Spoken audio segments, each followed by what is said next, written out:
അത് എന്നോടാണോ ചോദിക്കുന്നത്? മോളെ, നീ ആ ബാഗ് തോളി തൂക്കിയിട്ടോണ്ടല്ലേ നീ നടന്നത്? ശരിക്കും നോക്ക്. ഓ, ദേ അവിടെ നോക്കിയേ.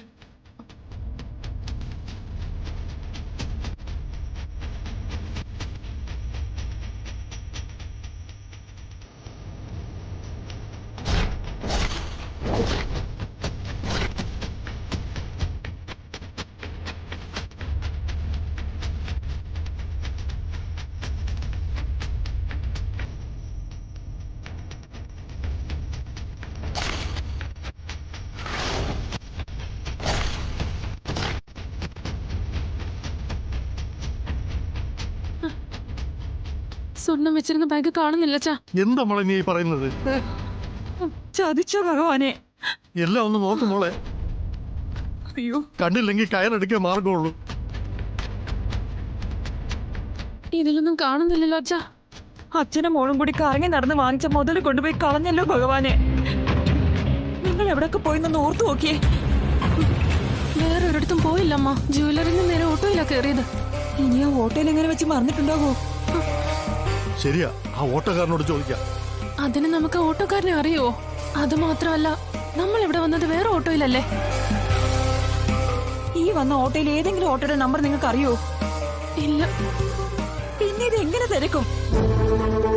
ഇനി ഞാൻ ഇത് എവിടെ പോയി തിരക്കാനാണ് എന്റെ ഈശ്വര? പലിശക്കെടുത്ത കാശ. 4-5 ദിവസം കഴിഞ്ഞ കല്യാണമാ. മരിക്കല്ലാതെ വേറെ ഒരു മാർഗവും ഉണ്ടാവില്ല. അച്ഛാ, നമുക്ക് ജ്വല്ലറിലേക്ക് ഒന്ന് വിളിച്ചു വെച്ചാലോ? അവിടെ നിന്ന് എടുക്കാൻ മറന്നു കാണുമെന്ന് വെച്ചോ. എങ്കിൽ പെട്ടെന്ന് വിളിക്കുമ്പോളെ. ആ, വിളിക്കേ.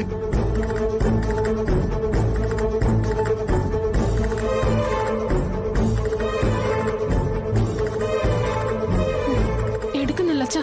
കട അടച്ചു കാണുമ്പോളെ. ഇത്രയും രാത്രിയായി പോയില്ലേ? നമുക്ക് ഇപ്പൊ തന്നെ പോലീസ് സ്റ്റേഷനിൽ പോയി പരാതി കൊടുക്കാം. അല്ലെങ്കിൽ ഓട്ടോ സ്റ്റാൻഡിൽ പോയി ആ ഓട്ടോക്കാരോട് തിരക്കാം. അതിൽ മറന്നു വെച്ചതാണെങ്കിൽ അവര് തരും. നമുക്ക് അങ്ങനെ ചെയ്യാൻ മോളെ. എന്തായാലും ഈശ്വരൻ നമ്മളെ കൈവിടില്ല. അത്രയ്ക്ക് കഷ്ടപ്പെട്ടുണ്ടാക്കിയ മുതലാത്.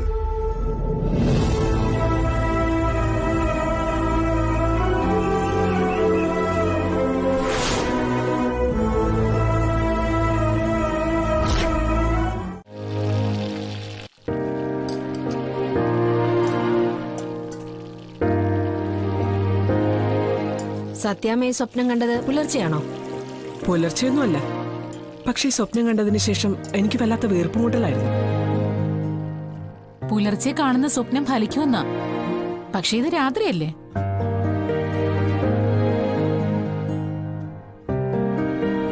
എന്തായാലും ഒന്നുപോയി ആരെങ്കിലും കണ്ടു നോക്കുന്നത് നല്ലതായിരിക്കും. വിശ്വാസം ഉണ്ടെങ്കിൽ പോയാൽ മതി കേട്ടോ.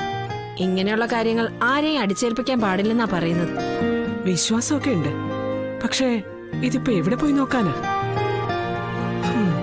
നല്ല ജ്യോത്സ്യന്മാരാരെങ്കിലും ഈ ചുറ്റുവട്ടത്ത് എവിടെയെങ്കിലും ഉണ്ടോ? ഉണ്ടോന്നോ? എത്ര പേര് സത്യാമ്മയ്ക്ക് അറിയണം? എന്തിലോ ചേർക്കാനായി രസകദളി പഴം വേണോന്ന് പറഞ്ഞില്ലേ? അത് ഇന്നലെ പറഞ്ഞതല്ലേ? ആവശ്യം കഴിഞ്ഞോ? ആ, കഴിഞ്ഞെങ്കിൽ നാളെ രാവിലെ പുട്ടിനെടുക്കാം. വീട്ടിലുണ്ടായതാ. ആ, ഇനി സത്യാമ്മ ചോദിച്ച ജോത്സ്യന്റെ കാര്യം പറയാം. ആട് വലിയ കേമന, ശിവാനന്ദൻ ജോത്സ്യര്.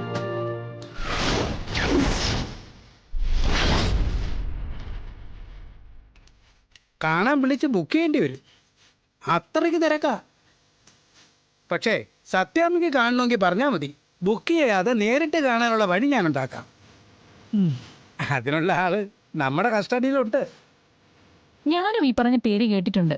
ആ ഒറ്റപ്പുന്ന ഭാഗത്ത് എവിടെയാണ് ഈ ജോലിസിന് ഇരിക്കുന്നത് അല്ലേ പിള്ളച്ചേട്ടാ?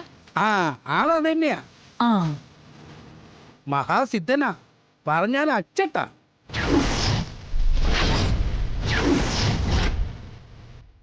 അതുകൊണ്ടാ ആൾക്കാർ കൂട്ടത്തോടെ പോണത്. എന്നാ പിന്നെ നമുക്കൊന്ന് പോണം. കുറെ നാളായി ഒരു സമാധാനമില്ല. പ്രശ്നങ്ങൾ ഒഴിഞ്ഞിട്ടുള്ള നേരവുമില്ല. എന്തെങ്കിലും ചെറിയ ചെറിയ ദോഷങ്ങളാണെങ്കിൽ പരിഹാരങ്ങൾ ചെയ്തങ്ങ് മാറുന്നെങ്കിൽ മാറട്ടേന്നേ. സത്യാമേ, പിതൃക്കളുടെ കോപം ഉണ്ടാകുമ്പോഴാ ഇങ്ങനെ വീട് വിട്ട് ഒഴിയേണ്ടി വരുന്നത്. ആത്മാക്കൾക്ക് നിത്യശാന്തി കിട്ടുന്നില്ലെങ്കിൽ പിന്നെ അവർ നമുക്ക് സ്വസ്ഥത തരുമോ? ഇല്ല. നമ്മളിങ്ങനെ നാട് തോറും ചുറ്റിത്തിറക്കിക്കൊണ്ടേ കർക്കിടക മാസത്തിലെ ബലി തർപ്പണമൊക്കെ ആൾക്കാർ ചെയ്യുന്നത് എന്തിനാ? ഇങ്ങനെയുള്ള ദോഷങ്ങളൊക്കെ മാറി കുടുംബത്ത് ശാന്തിയും സമാധാനവും ഉണ്ടാവാനാ. എന്നാ പിന്നെ ഇനി ഒട്ടും വൈകിക്കണ്ട. ആ ജോൾസിനെ കാണാനുള്ള സമയവും ദിവസവും ഒക്കെ പിള്ള തന്നെ അങ്ങ് വിളിച്ച് ഉറപ്പിച്ചേര്. നമുക്ക് പോകാം. എന്താ ജോൾസിന്റെ പേര്? ശിവാനന്ദൻ ജോത്സ്യര്. കാണാനുള്ള ദിവസം കുറിച്ചിട്ട് ഞാൻ അറിയിക്കാൻ സത്യാണ്. ശരി.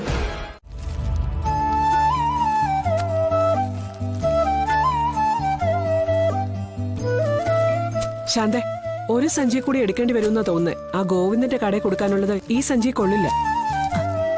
അതകത്ത് പൊന്നി പാക്ക് ചെയ്ത് വെച്ചിട്ടുണ്ട്, അതും കൂടി ഞാൻ എടുത്തോളാം. പറഞ്ഞിരിക്കുന്ന കടകളുടെ പേരുകളെല്ലാം പൊന്നിയോട് ഒന്നുകൂടി ചോദിച്ചു മനസ്സിലാക്കണേ. ഒന്നും വിട്ടുപോകരുത്. ആ, ഞാൻ കുറച്ചേ കാവറുത്തോ കൂടെ പാക്ക് ചെയ്യാം. ബസ് സ്റ്റാൻഡിനടുത്തുള്ള ബേക്കറിയിൽ ഒരു 6 പാക്കറ്റ് ചോദിച്ചിട്ടുണ്ട്. അത് നമ്മുടെ പുതിയ കസ്റ്റമറാ. ആ.